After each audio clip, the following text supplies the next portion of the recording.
এই পিয়লাৰ আমাৰ এই পিয়লা ৰাইজ আমাৰ এই পিয়লা কিছুদিন পিছতে এই ব্ৰেণ্ডটো আপোনালোকে নিশ্চয় দেখা পাব। এই পিয়লা খুব সোনকালে মুকলি হ'ব আপোনালোকৰ মাজত, ৰাইজৰ মাজত উলিয়াই দিয়া হ'ব। এই পিয়লা চাহ কেনেকৈ তৈয়াৰ কৰে এই আমি আপোনালোকক দেখুৱাইছোঁ। তাৰপিছত আপোনালোকে পাব এই পিয়লা চাহ, একাপ চাহ।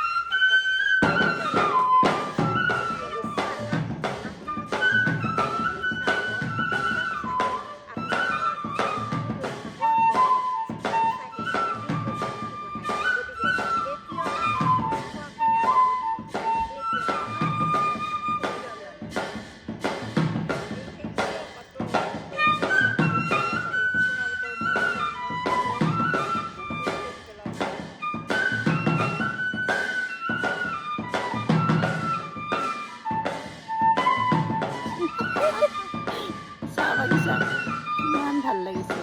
অসমৰ সোণ, এই সোণদ্বীপীয়া বাগিচাখনত আহি যে আজি কিমান মানে কষ্ট কৰি আহি যে পালোঁ, সেইকাৰণে ভগৱানক ধন্যবাদ দিছোঁ।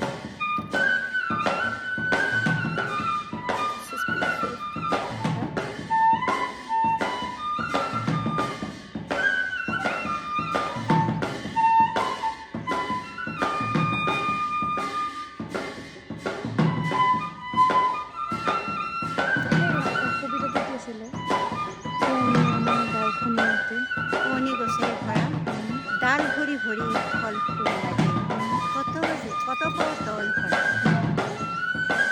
পুৰণি আমাৰ ধাননি পথাৰ অ' মাই গড চাহপাত। কিন্তু আমি ধাননি পথাৰত আজি ঘৰলৈ আহিছোঁ। চাহপাতৰ কি সুন্দৰ চাহ বাগিচা, সোণৰ অসমৰ এবিধ সম্পদ। সোণৰ দামেৰে মোটামুটি একে দাম চাহপাত। আৰু এই চাহপাতেই আমি ৰাতিপুৱাৰ পৰা গধূলিলৈ খোৱালৈকে চাহকাপ খালে এই চাহপাতেৰে খাওঁ। গতিকে এই চাহপাতবিলাকনো কেনেকৈ তৈয়াৰ কৰে আজি সেই মানে শিকিলা তুমি? শিকিলোঁ আৰু মেচিন চেচিনো চাই ইমান ভাল লাগিল, বাগিচাও চালোঁ বহুত ভাল লাগিল, আৰু আটাইতকৈ ভাল লাগিল ফটো উঠি না।